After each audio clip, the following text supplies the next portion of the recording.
Hai. Hari ini sudah seminggu masuk kerja selepas Lebaran Idul Fitri. Tetapi ini adalah hari yang pertama untuk anak-anak yang masuk sekolah. Ya, sebagaimana hari pertama kita bekerja di minggu yang lalu, tentunya sehabis libur panjang Lebaran itu ya, itu sangat butuh penyesuaian, atau dalam bahasa lain yang lebih emosional gitu ya, berasa tidak nyaman lah habis libur ya, menikmati masa santai liburan bersama keluarga, ada yang keluar kota, ada yang mudik gitu ya. Pastinya masuk hari pertama itu horor.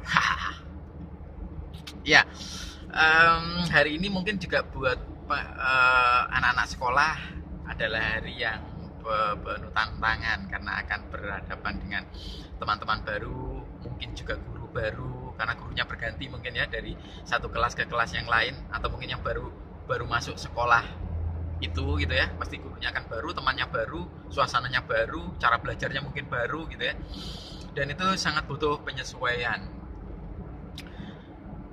Iya, kenapa momen-momen sekolah itu sangat jadi momen yang spektakuler berkaitan dengan penyesuaian gitu ya. Itulah yang bikin eh, Bapak Menteri Pendidikan dan Kebudayaan itu menghimbau agar orang tua di hari pertama masuk sekolah ini mengantarkan anaknya pergi ke sekolah. Ya, ya, selain ini juga menyediakan kesempatan buat orang tua agar bisa berinteraksi sama para gurunya, sehingga pendidikan tidak lagi dimonopoli oleh pihak sekolah. Pendidikan juga menjadi tanggung jawab bersama gitu ya, antara orang tua dan gurunya, sehingga komunikasi yang baik, saling kerjasama itu bisa membuat pendidikan anak menjadi lebih kondusif, lebih visioner, karena visinya lebih lebih sinkron gitu ya, antara orang tua sama guru gitu ya. Selain itu, dengan diantarkannya anak ke sekolah, mungkin anak akan jauh lebih atau punya bekal untuk beradaptasi, lebih mudah untuk beradaptasi nantinya. Karena bagaimanapun juga rumah itu adalah jembatan yang emosional buat anak, dan salah satunya adalah orang tua yang menjadi isi rumah, itu yang menjadi penentu nanti anak berinteraksi dengan dunia luarnya.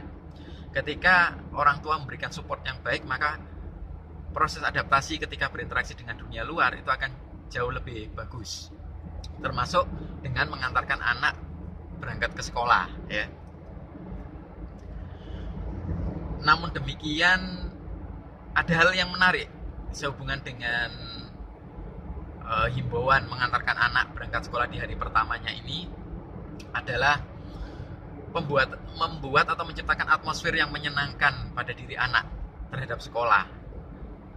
Kenapa kok itu penting? Karena sebenarnya sudah bukan rahasia lagi bahwa sekolah itu dimana anak harus mengikuti sebuah aturan tertentu, berada dalam ruang tertentu, belajar dengan cara tertentu, yang kadang-kadang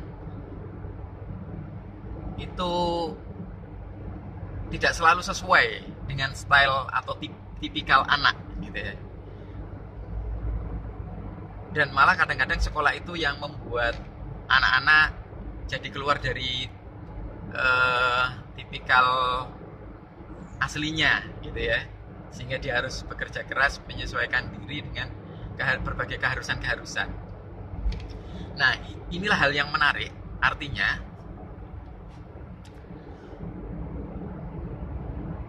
mengantarkan anak berangkat ke sekolah di hari pertamanya itu perlu kita cermati. Ketika itu berhasil ya, membuat anak beradaptasi dengan baik terhadap sekolahnya, maka kita perlu mencermati prinsip-prinsipnya. Karena kedepannya harusnya, dengan atau tanpa program-program mengantar anak ke sekolah seperti ini, anak-anak jauh lebih bisa beradaptasi dengan sekolah dengan sangat menyenangkan, sesuai dengan stylenya, sesuai dengan tipikalnya. Berarti ada apa ya, prinsip-prinsip dari mengantarkan anak sebagai support untuk adaptasi ini yang harus kita pelajari. Apa sih yang bisa kita terapkan sehingga kebahagiaan anak tidak hanya terjadi di awal sekolah ketika diantarkan orang tuanya, tetapi juga bisa terjadi ketika di hari-hari setiap harinya nanti ketika dia sekolah gitu ya. Kalau kita bisa mentransformasi atau memindahkan prinsip-prinsip kesenangan anak di awal sekolah ini ke kehidupan sehari-hari di sekolahnya nanti, maka sekolah akan jauh lebih menyenangkan. Misalnya interaksi dengan orang tua tidak hanya terjadi pada waktu awal masuk sekolah ini, maksudnya interaksi sekolah dengan orang tua tidak hanya terjadi pada waktu awal, tapi juga bisa terjadi sewaktu-waktu dan kapanpun. Ya tidak harus hadir di sekolah, mungkin beberapa kali boleh hadir di sekolah, atau sekolah mengadakan event-event yang melibatkan orang tua sesekali, bisa setahun 2 kali, setahun 3 kali gitu ya. Atau memanfaatkan media-media sosial untuk sarana komunikasi antara guru dan orang tua, misalnya dengan membentuk grup orang tua gitu ya. Kemudian mengadakan kegiatan antar orang tua gitu ya, yang mensupport siswa, atau ada sharing session antar orang tua, sehingga nanti bisa menularkan hal yang positif dan bisa membantu orang tua yang merasa kesulitan atau punya problem dengan anak-anak mereka, seperti itu. Nah, bagian-bagian seperti ini yang perlu dicermati dan perlu dimanfaatkan dalam kehidupan sehari-hari di proses belajar anak di sekolah ya, sehingga kesenangan bersekolah tidak hanya terjadi di awal ketika orang tua mengantar untuk pertama kalinya ke sekolah, tetapi bisa menjadi kesenangan di setiap harinya ketika mereka belajar di sekolah. Nah, ini perlu dicermati baik oleh orang tua, guru maupun pengambil kebijakan pendidikan. Kira-kira seperti itu.